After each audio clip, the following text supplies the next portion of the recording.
2012లో మే చివరి వారంలో జగన్మోహన్ రెడ్డి గారిని అరెస్ట్ చేశారు. ఎలా అరెస్ట్ చేశారంటే, ఆయన ఎక్కడో ఎన్నికల ప్రచారంలో ఉంటే మాచర్లలో ఆయనకు నోటీస్ ఇచ్చారు, మీరు సిబిఐ విచారణకు రండి అని. ఆయన సిబిఐ విచారణకు వెళ్ళాడు. మొదటి రోజు ఉదయం నుంచి సాయంత్రం వరకు విచారించారు, ఇంటికి పంపించారు. రెండో రోజు ఉదయం నుంచి సాయంత్రం వరకు విచారించారు, ఇంటికి పంపించారు. మూడో రోజు సాయంత్రం వరకు విచారించి ఇంకా చాలా విచారణ చేయాలి అని 3 రోజుల విచారణ తర్వాత అరెస్ట్ చేశారు.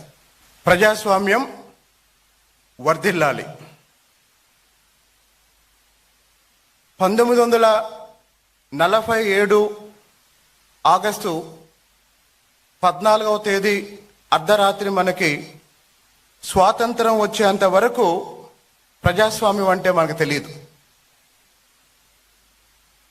ఇందాక గౌరవ ముఖ్యమంత్రి గారు లోపలికి వచ్చేటప్పుడు ఒక ఎగ్జిబిషన్ చూపించారు. ఆ ఎగ్జిబిషన్లో చోళుల పరిపాలన గురించి క్లుప్తంగా వివరించారు.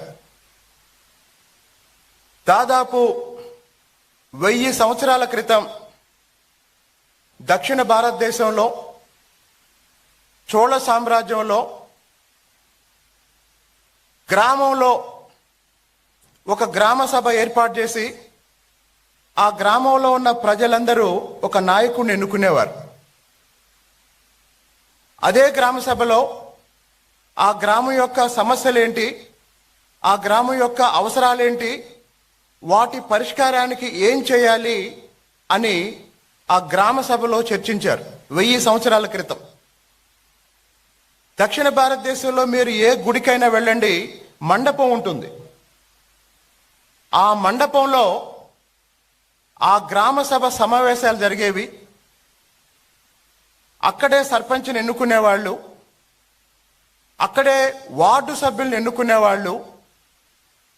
కాబట్టి 1000 సంవత్సరాల క్రితమే, ఇంకా అంతకు ముందుకు వెళితే వేదకాలంలోనే లేదా బౌద్ధ సాహిత్యంలోనే ప్రజాస్వామ్య మూలాలు మన దేశంలో ఉన్నందుకు ఈరోజు భారతీయులంతా గర్వంగా చెప్పుకోగలిగిన ఈ ప్రపంచానికి మనం ఇచ్చిన ఒక అద్భుతమైన సందేశం ప్రజాస్వామ్యం. గత 50 ఏళ్లలో లేదా 75 సంవత్సరాల్లో భారతదేశం చుట్టూ ఉన్న ప్రతి దేశాన్ని చూడండి. పాకిస్తాన్ రాజ్యాంగం విఫలమైంది, శ్రీలంక రాజ్యాంగం విఫలమైంది, బంగ్లాదేశ్, మీరు చుట్టూ ఉన్న ఏ దేశాన్నైనా చూడండి. కానీ భారతదేశంలో ఎన్ని ఇబ్బందులున్నా రాజ్యాంగ పరిరక్షణలో, ఇందాకే నా ముందు మాట్లాడిన పెద్దలు చెప్పారు, సిద్ధాంతాలకు అతీతంగా అన్ని పార్టీలు రాజ్యాంగ పరిరక్షణ కోసం పనిచేస్తూ వస్తున్నాయి.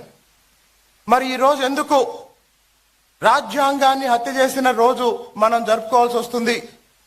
ముఖ్యంగా ఇందాక ఒక మిత్రులు అంటున్నారు, అసలు ఎమర్జెన్సీ అంటే ఈ తరానికి తెలుసా?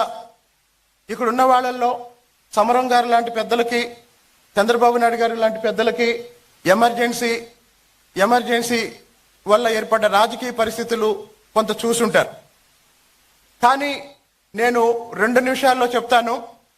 గత 5 సంవత్సరాల్లో ఆంధ్రప్రదేశ్ పరిపాలన చూసిన వాళ్ళకి ప్రజాస్వామ్యానికి, ఎమర్జెన్సీకి, ప్రజాస్వామ్యానికి, నియంతృత్వానికి తేడా ఏంటో తెలుస్తుంది.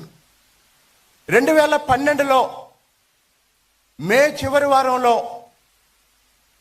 జగన్మోహన్ రెడ్డి గారిని అరెస్ట్ చేశారు. ఎలా అరెస్ట్ చేశారంటే, ఆయన ఎక్కడో ఎన్నికల ప్రచారంలో ఉంటే మాచర్లలో ఆయనకు నోటీస్ ఇచ్చారు, మీరు సిబిఐ విచారణకు రండి అని. ఆయన సిబిఐ విచారణకు వెళ్ళాడు. మొదటి రోజు ఉదయం నుంచి సాయంత్రం వరకు విచారించారు, ఇంటికి పంపించారు. రెండో రోజు ఉదయం నుంచి సాయంత్రం వరకు విచారించారు, ఇంటికి పంపించారు. మూడో రోజు సాయంత్రం వరకు విచారించి ఇంకా చాలా విచారణ చేయాలి అని 3 రోజుల విచారణ తర్వాత అరెస్ట్ చేశారు.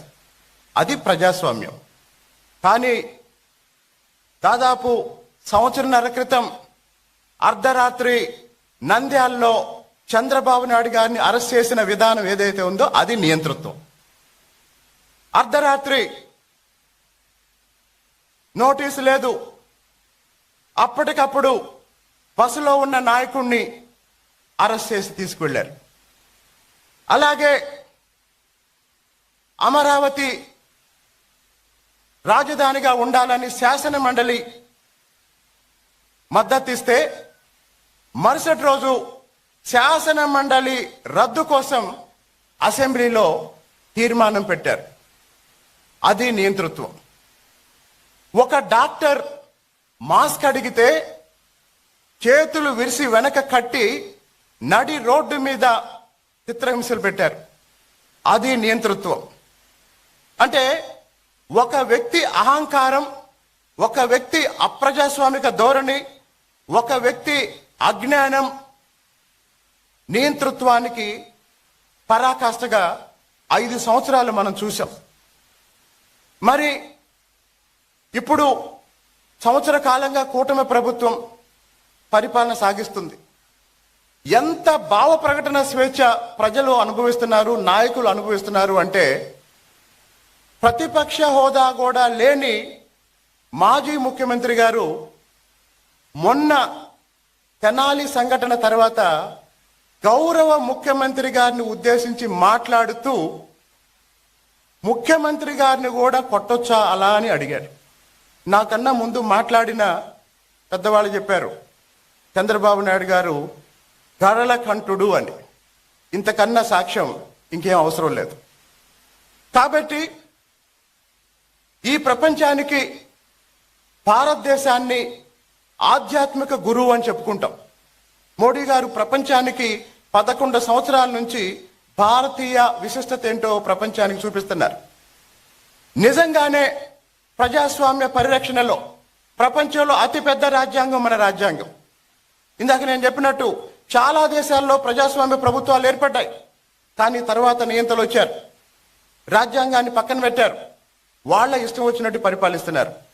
కానీ భారతదేశంలో 75 సంవత్సరాలుగా అంబేద్కర్ రాసిన రాజ్యాంగమే ఈరోజు భారతదేశాన్ని రక్షిస్తుంది. లేకపోతే గత 5 సంవత్సరాలుగా జగన్మోహన్ రెడ్డి లాంటి ఒక ముఖ్యమంత్రిని, ఒక నియంతని, ఒక అహంభావిని, ఒక అజ్ఞానిని చూసిన తర్వాత ఇప్పుడు ప్రజాస్వామ్యం అంటే ఏంటి, స్వేచ్ఛ అంటే ఏంటి, పౌర హక్కులు అంటే ఏంటి ప్రజలు అనుభవిస్తున్నారు.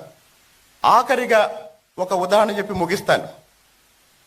అమరావతి మహిళా రైతులు కనకదుర్గ గుడికి దర్శనం కోసం బయలుదేరితే గుడికి వెళ్ళటానికి వీల్లేదు అని ఆ రోజు ఆ మహిళలకు నాయకత్వం వహిస్తున్న డాక్టర్ రాయపాటి శైలజ గారిని గత ప్రభుత్వం అరెస్ట్ చేస్తే, కేసులు పెడితే ప్రస్తుత ప్రభుత్వం రాయపాటి శైలజ గారిని మహిళా కమిషన్కి చైర్మన్గా నియమించారు. నియంతృత్వానికి ప్రజాస్వామ్యానికి ఉన్న తేడా ఈ ఒక్క ఉదాహరణతోనే మనకు అర్థమవుతుందని ఈ సందర్భంగా తెలియజేస్తూ ఈ అవకాశాన్ని నాకు ఇచ్చిన అందరికీ ధన్యవాదాలు. ధన్యవాదాలండి. తర్వాత విజయవాడ సెంట్రల్